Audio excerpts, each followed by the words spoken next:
Today I'm joined by Tom Abraham James, President and CEO of Pulsar Helium. Tom, it's great to have you on for the first time on StockBox. How are you doing today? Yeah, doing very well. Thank you very much for having me. It's a pleasure to be here. No problem at all. So with this being your first time on here, it seems like a good place to start would be with Topaz, your large project in Minnesota. Before we go into the work that's underway, can you give us a bit of background to the project? Yeah, certainly be glad to. So the Topaz project, northern Minnesota, it's a helium project and it's a new discovery. So a bit of history. So we founded the company really in earnest. It started back in 2019. We became aware of the helium potential of this area in northern Minnesota. My colleagues and I previously been working on other primary helium assets elsewhere. And then this area, really flashed up as great potential. And so there was I guess you could call it a discovery made by chance, by mistake, by a previous mineral explorer there. And they were looking for nickel, and they found gas. And I guess what they were concerned about, was it flammable? It wasn't, but it turned out to be one of the highest concentration helium discoveries ever made. So for us, that really was, X marks the spot. We knew that location had great potential, but it was hard to know where to start. And so that was the fulcrum. And so started up the company then, and then became a listed company in 2023. So really, once we'd done all the background work, getting the leases, and really identifying if this area had potential for large-scale helium accumulations, which we believe it does. And so then we went public, and then we then went and re-drilled that discovery, and thankfully it all worked out. We managed to replicate, if not better, the original discovery there, and we managed to use all the gas tools that one would anticipate to get all the relevant measurements. And we're the first mover in this location, a new helium discovery. It's in the USA, which is important because that's the largest market for helium. And helium is also notoriously difficult to transport as well. And now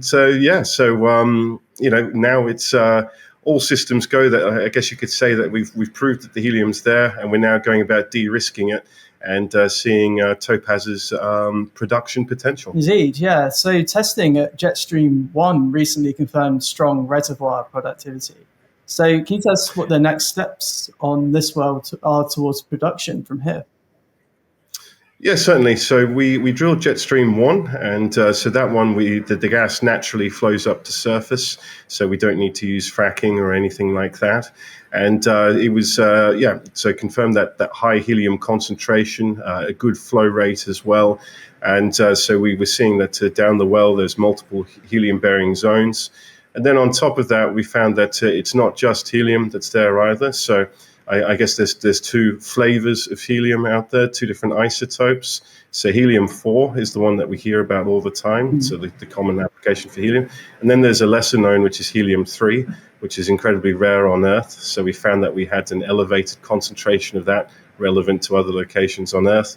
So that's been very exciting, so much so that other companies are looking at extracting that from the moon. So we like to think that maybe Minnesota will be a bit cheaper than the moon. And then on top of that, there's also CO2 present. Now, CO2 is something that originally we thought, okay, do we need to re-inject that? How would we deal with the CO2? But indeed, in the US, there is a shortage and a big use case for CO2. So that is also something that we're looking to monetize. And so then we went and we drilled a step-out well, which is Jetstream number 2. And so that one also encountered gas. And then we've just completed Jetstream number 3, which is about a kilometer further to the north. And that one, we've only just completed drilling that, and we're getting very high pressures there, more so than we've seen in Jetstream 1 and 2. And so really where we're at now is, okay, we know the gas is present. We know that the gas is high concentration. Now it's all, we know it naturally comes up to surface. So the next question really is, can we get the resource to a size that then justifies going into production?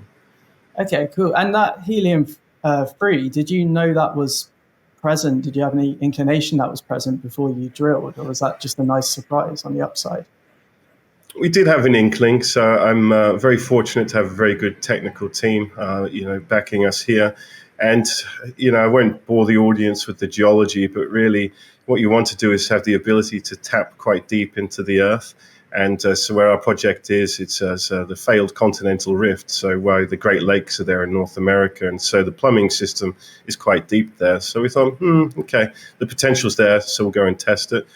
We use multiple laboratories to test as well, including the Woods Hole Oceanographic Institute, which is a leader for this type of thing, because it is very difficult. We were talking about quite low levels of these isotopes. And what was really nice is that the results came back, they correlated with each other, that it was indeed there. So that was... that was a very pleasing moment for the team and I. So to have a theory proven to be correct was very neat. And so much so that now with the individual who's been doing the analysis at Woods Hole has now joined the company and is really bringing that helium-3 expertise as well. Great, yeah. So I understand that there's number 3 was part of this wider drilling program of up to 10 wells. So is the plan now, I guess, from here to continue with that drilling of new wells while also doing the technical work on the 3 that you've already done? We got a lot of things happening at the same time, I must admit. So we've just spudded Jetstream number 4, and so that one's underway. And so we've got operations there. We have a seismic survey that's about to start as well, which is a complement to the existing seismic that we have. So broadening our footprint, going further away from where we've drilled. We then have an agreement in place with a company called Chart Industries. So that's a US company that specializes in designing and fabricating industrial gas equipment, everything from storage to production facilities for not only for helium, but for all the other industrial gases and indeed natural gas as well. So, they really are effectively the gold standard when it comes to this kind of equipment. So that's why we leverage ourselves to them. So they're actually working on it right now to come up with what would a production facility look like. So the intention is and then the helium-3, of course, that work is going on in earnest. And so really what we hope is that will all culminate relatively early next year to be able to say, okay, we've increased the size of the resource, and it looks like that's going to be possible, certainly based on what we've seen at Jetstream 3. And then with the engineering works, and then helium-3, which could be a wonderful surprise. We'll see what comes from that. Yeah, definitely. And can you say anything about how Jetstream 4 is going, or is it a little bit too early to comment, perhaps? A little bit too early, but the drilling's relatively quick, so not too long for the audience to wait. So with Jetstream 3, that took about 3 weeks to complete, and so Jetstream 4 won't be too far. But just like with Jetstream 3, if we start to see that we've encountered gas and we can get some measurements, we will indeed inform the market. Great, so plenty of news flow to come from there, perhaps throughout the remainder of the year and into early 2026. Yeah, 100%. I must admit, it's really quite exciting because, in all honesty, the beginning of this year was quite quiet for the company. We just completed drilling some wells. There was a lot of technical work that needed to be done to understand the reservoir. So I guess from an investor's point of view, you could use the word that it was boring. But really, since that was completed, which is crucial, and now we're, executing the plan. And so the news flow has been thick and fast, and we certainly anticipate that will continue. Okay, and obviously with so much going on, I just want to ask about financing quickly. Is a lot of this work being supported by that warrant exercise that you reported earlier this month? There was a fair amount of cash there that came in.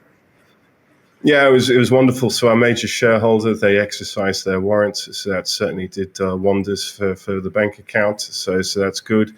The method of drilling that we're using as well is different from what we used for Jetstream 1 and 2. So it's quite cost effective, and we're not drilling so deep. So we're going down to about 3,500 feet, whereas the other wells were in excess of 5,000 feet. So there's a saving there too.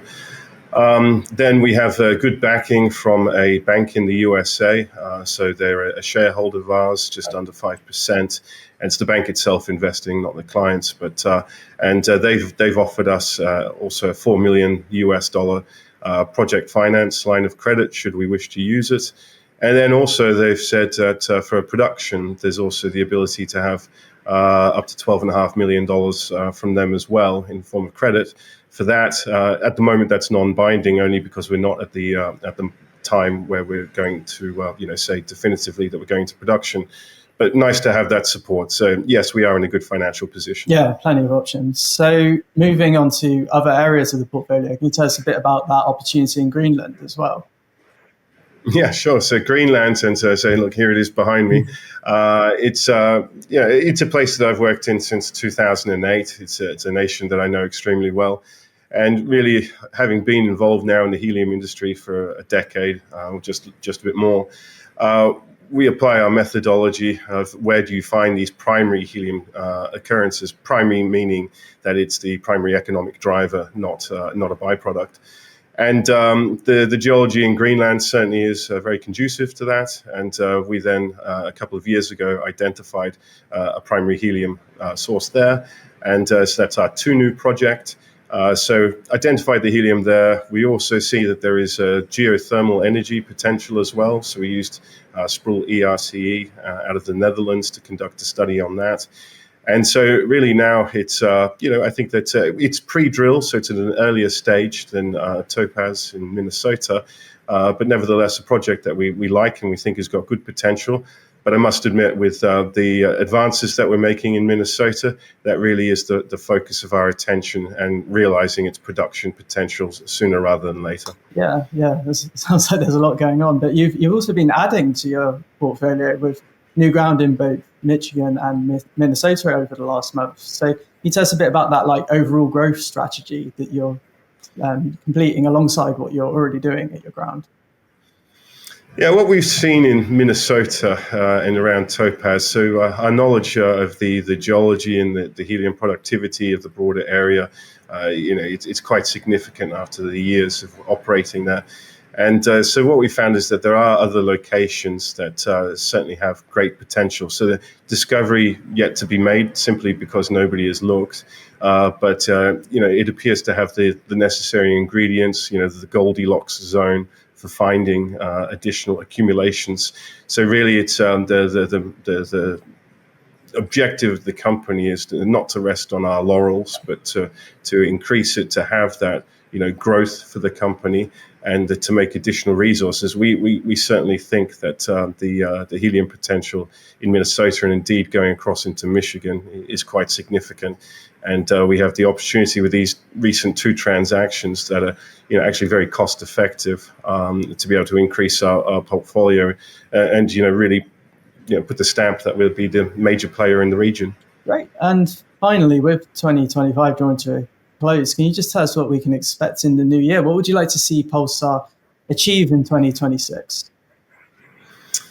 My ambition for the company is that, focusing on Minnesota and Topaz, is that we'll have this drill program completed sometime early next year. And then really we then talking about resource updates and what my ambition, our target is that we can pivot from talking about increasing size of resource, exploration wells and so on, and then really start to talk about economics and say, what do production scenarios look like? And with any luck to be able to get to a point where we could then say, the company's now transitioning and we're going into development to produce helium. So, and indeed CO2 as well, and potentially helium-3. So really that's it. I see it as a potentially transformative year for the company where we pivot and we start to talk about becoming a producer. Excellent. Well, thanks again for coming on, Tom. And I look forward to speaking again as you continue to provide updates to the market. Well, certainly a lot to talk about, so I look forward to talking to you in the not too distant future, and thank you again for having me. Cheers. If you enjoyed this interview, then give us a thumbs up, a like or a retweet. Subscribe to us on YouTube or follow us on Twitter, and hit that notification bell to be the first to know when we release new content. There's loads of great content on our website too, across all our programs at stockboxmedia.com. Thank you for watching.